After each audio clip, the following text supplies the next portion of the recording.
Hello everyone, this is KID on the Man bringing you all another figure review of the Hasbro's Power Rangers Lightning Collection Wave 11 figures, or as Hasbro would like to call it, Wave 1 of 2022. So first off, I would like to apologize for the audio as I am basically recording this particular session just by using my phone's mic, instead of using my proper mic. That's mostly because since I am late for this particular review, this is basically a catch-up review, and seeing as I am catching up with the rest of the world, I would have to do it in a much more easier fashion, where I'll be recording and narrating at the exact same time. It's not what I initially want to do for all of my figure reviews, but seeing as I do have the correct Lunar Wolf Ranger, I owe it to you all to show you what he looks like. So without further ado, let's take a look at each and every one of these figures along with their accessories. Starting off with our Dino Fury Red Ranger. Since this figure review is a catch-up review, you don't need to worry. We will still be going through the features of all of these figures. The helmet of the figure is molded in a nice red plastic, along with some shiny silver paint and some black paint to fill in the details, along with some nice green colored eyes.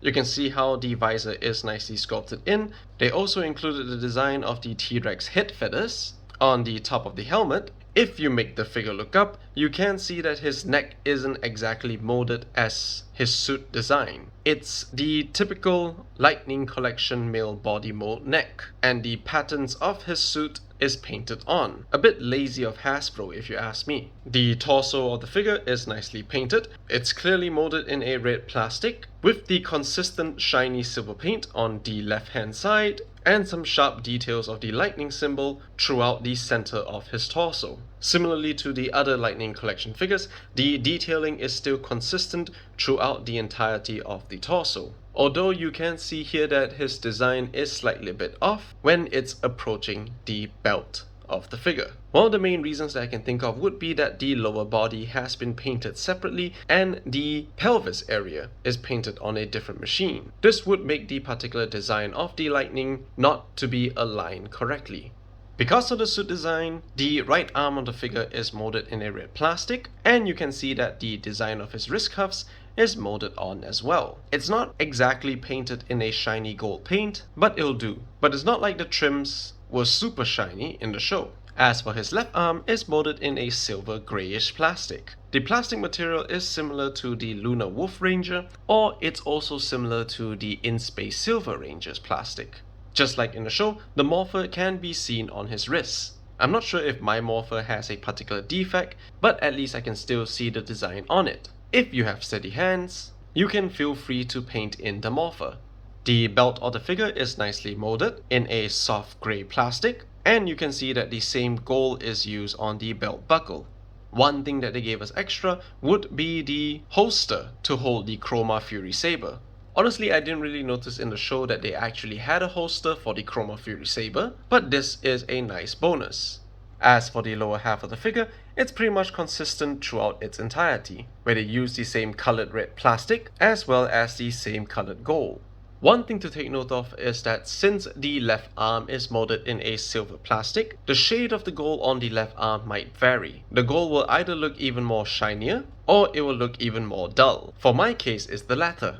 Based on what I can see here, the morpher is a separate piece. Maybe if you try hard enough, you might be able to remove it so that it allows you for a simple customization. Although it's missing some paint at the butterfly joint, I can't blame Hasbro for missing that out. That's because if they were to paint the butterfly joint, and if you were to move that particular joint, the illusion of the back would dissipate. He comes with two weapon holding hands, a left fist, a right posing hand, a nicely painted Chroma Fury Saber, possibly a new effect piece, and his head, which upon closer inspection, it really does look like the actor who played Zato. It's nicely sculpted and painted, and I'm glad that my copy does not have any defects. As usual, to put the effect piece in, you're gonna have to line up the blade into all of these holes, which after a few years of collecting, you should already know how to by now. While taking a closer look at the Chroma Fury Saber, you can see that majority of the details is molded on. The gold on the hilt is nicely painted, and it's good to know that the gold on the sword is shinier than the gold on the figure. However, the red on the sword is unpainted. Despite it being unpainted, you can still see that the details are still molded on. I assume that the particular color printing machine might have a tough time trying to print on the red on the figure. If you don't like how it looks, you can feel free to paint it with a red Sharpie. Since this is our first Dino Fury Lightning Collection figure, we don't have much to compare him to. So here's the Dino Fury Red basic figure. If you were to compare the suit design and you were to compare the neck between these two, this is what I meant. Where the basic figure does have the particular sculpting available, the Lightning Collection version does not. This is Hasbro trying to cheap out from making a curated torso or a curated neck for the Dino Fury Red Ranger. I really do hope that for future Dino Fury Rangers, they would have a different type of torso with the collared neck molding on it. Otherwise, they will look weird. For the silver on the torso, I used to think that the silver on the basic figure is using a shiny silver paint. But when comparing to the Lightning Collection version, we can see that the Lightning Collection does have this figure beat, as the silver here does attract your attention more as compared to the basic figure. Since more budget is used for the Lightning Collection, instead of using a simple grey plastic, the Lightning Collection is using a silver plastic. Now, although comparing these two figures side by side, you might say that the comparison is a bit unfair. And I'll agree with you. Since the basic figure is meant to be a basic figure, it's not going to have a shiny silver type of plastic for the left arm. And if you were to compare the morpher design on both the Lightning Collection and the basic figure, I would say that in terms of molding, the basic figure does have most of the mold detail on, whereas the Lightning Collection version, it does seem a bit lacking. But overall, I am glad that we finally have our own Lightning Collection version of the Dino Fury Red Ranger, and I really am looking forward to the rest of the team. Up next we have the Lunar Wolf Ranger. So before I start showing you the particular stripes, let's take a look at his helmet. The helmet of the figure is nicely sculpted and painted. I really like how the image of the wolf can be seen clearly on the top of the helmet. Although the painting on the helmet does run a little bit, it might be different as compared to your copy. Looking at it from the side, you can see how the Wild Force helmets are unique in their own design. With regards to the mouth plate, I can't help but feel that there might be something a bit off. It looks a little bit too wide for my taste. And if you take a closer look at the visor, you can see that the wolf teeth is available. And surprisingly enough, there is a white outline on the visor. I really do hope that they keep the consistency of the white outline for the rest of the Wild Force Rangers, as we all hope that they don't repeat the same mistakes with the Zeo Rangers, by giving only some of them the white outline or no outline at all. As for the neck of the figure, it's nicely painted, and they also included the gold collar. The torso of the figure is molded in a silver plastic, and it's also nicely painted. Not to mention, his wolf logo is printed on cleanly. My only concern is that printed on paint usually has a tendency to chip off, so please remember to handle your figure with care. And for one of the main events, he has 6 stripes. Before getting this figure, I didn't know which version of the Lunar Wolf I'll be getting. Even my dealer also didn't know which version he'll be getting. But it was a really nice surprise that when I got him, I got the 6-stripe version, and the mysterious gamble paid off. The right arm of the figure is painted in a same blue shade, similarly to his torso. The reason why I said it's painted and not molded in blue is because if you look at the joints itself, you can see signs that it is molded in a white plastic. The gold on the cuffs is painted in a glossy gold paint, but don't be mistaken, as it is not one of the shiny gold paint. As for the left arm though, it's molded in a semi-translucent silver plastic. You can confirm it just by looking at the joints. To keep the consistency with the right arm, the cuffs on the left is painted in the same way as how the right was painted. As for the side of the torso, I think my copy might be a little bit off, as the blue paint doesn't align correctly. As for the lower half of the figure, the same translucent silver is consistently used. However, the pins on the knee joints are painted in blue on both sides. I believe this is because the knee joints are interchangeable, so in order to avoid any type of factory issues where you have one leg having the painted blue joints and the other not having it, it's much more easier to paint both sides of the joints in blue. If this bugs you, just a simple dab of silver paint would be enough to cover it up. Lastly, the moment you all been waiting for, the correct translucent silver boots. Just by looking at it, I can see that it is still using the same translucent silver plastic. At first I thought that they were reusing a similar boot design of other Rangers, but after checking my collection, that isn't the case. So I guess the mistake here for other Lunar Wolves is that they accidentally made a batch with white plastic. Either that or they didn't really check their sources and thought that his boots were actually in white. But we'll never know. As you can see from the back, the 6 stripes are consistent. Now, as I mentioned earlier, the main problem with painting on the design on the suits is that you will experience some paint chipping. What I foresee is that if you aren't careful, sooner or later you might accidentally rub off the entire design. He comes with weapon holding hands, some new Wild Force claw hands, which are unpainted but you can still see the molding. Here's the Lunar Q in staff mode with some minimal paint apps, and the Lunar Q in gun mode, an effect piece that comes with the Zeo Power Pod sword and his head. Now, although I did get lucky with my particular Ranger figure with the 6 stripes and the silver boots, the paint on my civilian head is a bit off. What I'm talking about is his goatee. It's not actually centered and is giving me some weird vibes. So even though his particular hair color is the same as the show, his face does look a bit off too. Maybe it's because of the goatee that's making me think that his eyes aren't really centered, or it's that if you look at it from the front, he looks like he has a big nose. So I hope you all get the correct one. Just like the Zeo Power Pod sword, you can easily slide in your Lunar Q in that hole. It won't slide in easy,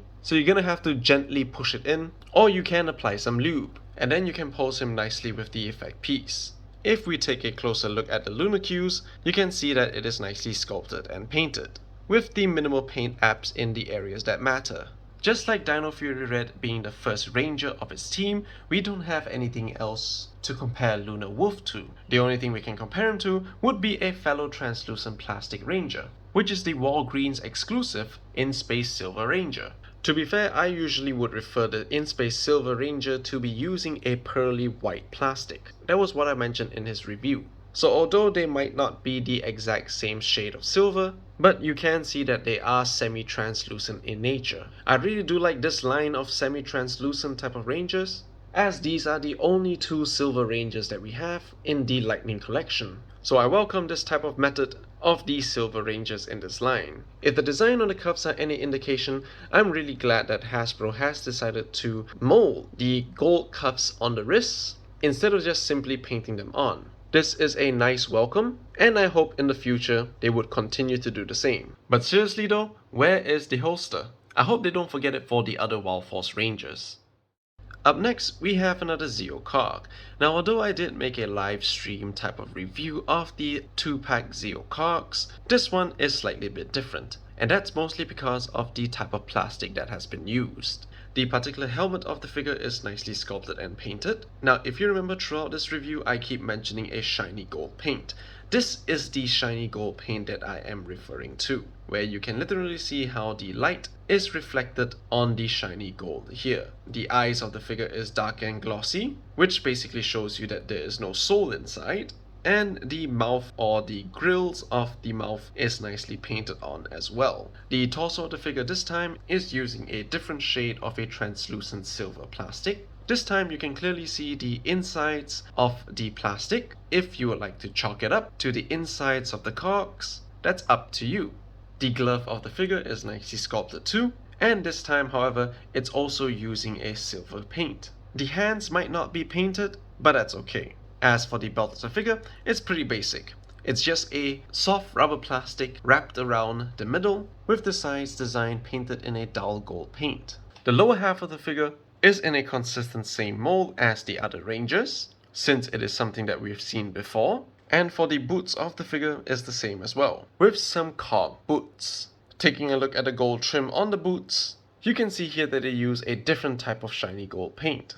Now that's really appreciated. Taking a look at the figure from the back, there's not much to look at, but at least with the semi-silver translucent plastic used, at least you can appreciate that this cog does bring some variety to your collection.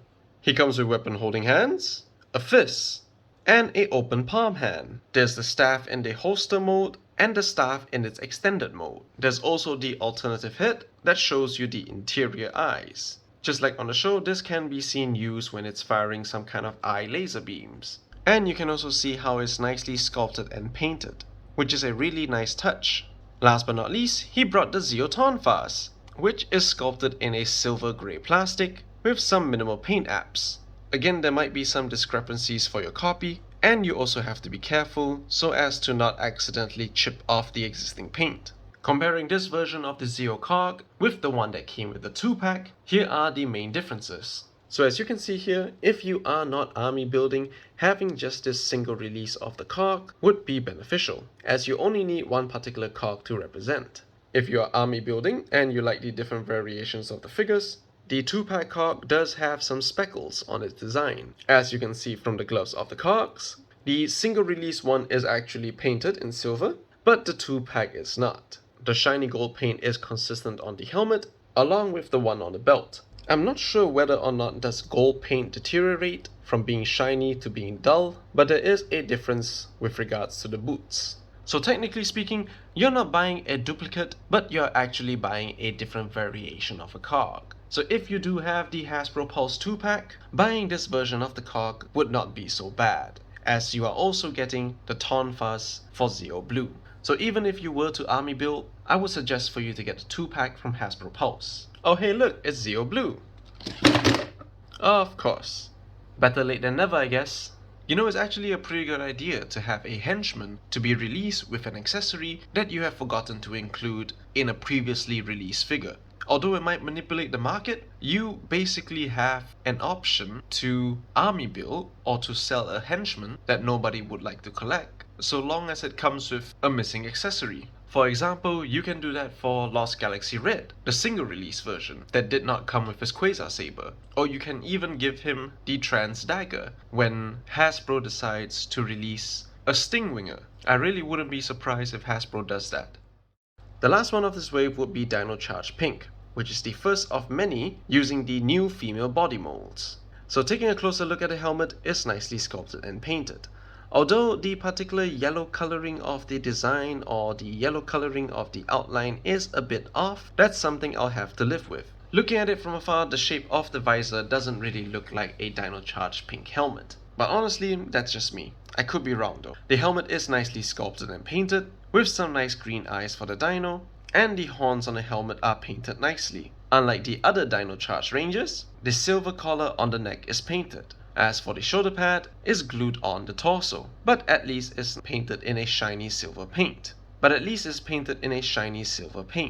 torso of the figure looks great, and you can see her pink Tricera image. One thing I noticed on this figure is that they did paint the black line over here. Although it may be slightly off-centered, but it's really appreciated, as the other dino ranges don't have this particular line. Not only does this new female body mold has the double jointed arms, they are also pinless. So since this is the first double jointed female figure, I really do hope they don't re-release the other female ranges with double jointed elbows. If the deluxe in space blue with his Galaxy Glider is a indication, we might see some re-release of pink and yellow with their Galaxy Glider using the double jointed elbows. I really do hope I'm wrong though. For the cuffs on the arms, it's nicely sculpted and it's still using the same silver paint. Just like all of the Dino Charge ranges, the silver on the backhand is unpainted, so I have to paint it off screen later just to make it look like this. The belt of the figure is nicely sculpted, and it's nice to see that the minimal paint apps are correct. Just like the other female ranges, there will be a slit on the side of the skirt, which would basically allow you to have more articulation. Lifting the skirt up, you can see that they have changed the particular joints of the legs, which would give you more options for more posabilities. If you recall from my Ninjetti review, this is using the same mechanic. Here's the lower half of the figure, with the consistent silver on the boots. I really do like the torso of the figure is painted throughout the back. Although there might be some color discrepancies, you can see that Hasbro still tried to put effort in making this. She comes with weapon holding hands, a fist, and a karate chop hand. She's got her signature weapon, which is nicely sculpted and painted. Here's the back of it, her Dino Charge Morpher, with minimal paint apps on one side, and almost no paint on the other. A Dino Charge Morpher blast effect piece, and her head. Out of all of these civilian heads from this set, this might be the best looking one, as you can clearly see that it is nicely sculpted and painted on, and that there are no issues. Why can't all the other heads look like this? One of the main complaints from the fandom that I've noticed is that they are confused as to why Shelby has her signature weapon. If you compare with the other Dino Charge releases, all of the previous ranges did not come with their signature weapon. What I do think is that Hasbro is trying to test out the market to see whether or not will people buy Shelby with her signature weapon, and if they do, they will be re-releasing Shelby with her armed-on accessory, but this time, similarly to the Dino Fury Rangers, it would be with her Dino Charge Saber. So that's one way for them to release a almost similar figure with a missing accessory, just like what they did with the ZeoCog in this set. So that's my prediction, and I'm pretty confident that we'll see that happen. Now, I do not have the basic figure of the Hasbro's version of Dino Charge Pink, but what I do have is the Bandai's version. Oh, this really does bring back some nostalgia. I actually had to dig out Dino Charge Pink from my storage just so that you guys can see this comparison in this review. You know what, I think I take it back when I said that her helmet does look a bit weird, as I might have been used to looking at the Bandai's basic figure version. So if you were to compare them side by side, they are pretty much identical, with the Lightning Collection version being the superior one. But of course, I am comparing a very old figure with the most recent newer ones. Since Bandai's version did not paint the horns, the Lightning Collection one does look a bit weird. So here's the torso nose that I was mentioning before, where Hasbro did take some effort in painting, and to back that up, I am glad that Hasbro did paint the back of the figure. The skirt might not be the same, but at least we still got a skirt. If you compare it to the Bandai's basic figure, you can actually use the hinge joint to readjust it, just so that you can have a much more bigger range of articulation. If you were to do that for the Lightning Collection, you can't get the exact same range. Going back to the point where I said that Shelby here is an experimental figure, I meant what I said. If previous toy releases are any indication, we will get another Shelby with the armed-on armor, along with her Dino Charge Saber, which is exactly what happened to the Dino Charge basic figures. It's a little bit of a marketing scheme, but a business does have to earn money. And with money comes with improvements in the posabilities. The neck of the new female figure does have a barbell joint, almost allowing you to do a giggity giggity. If you're trying to remove the helmet with my old technique, you can see that there is a gap in between the neck joints itself. So do be careful. Guess I have to resort to the pull technique. This is my first time, so I'm not sure what type of joint this is at the base of the neck. You are able to do a type of rotation, and you can also do a type of hinge. So maybe there are two dumbbell joints inside. All the figures in this set does have the butterfly joints. Arm moves out, rotation,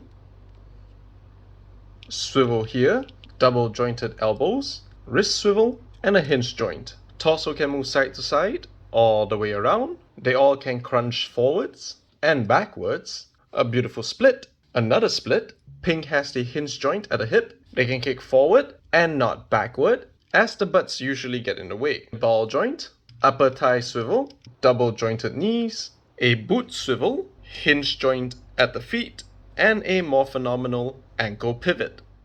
Here they are with the previously reviewed Dino Knight Red Ranger, the Figurized Standard Kamen Rider Cougar Amazing Mighty form, the Legacy Collection Zordon, the Zeo Blue Ranger with his Tonfas, and Decade. So all in all, this set is pretty great. We have our first Ranger from the Dino Fury series, we have Shelby, who's slowly completing her team. Merrick, despite the bumpy releases of different variants, opens the door for new Wild Force figures, and a different coloured cog that comes with a long-awaited accessory. So if you're a fan of any one of these series, you can pick this set up. The only question you need to ask is, will they all fit in your shelf?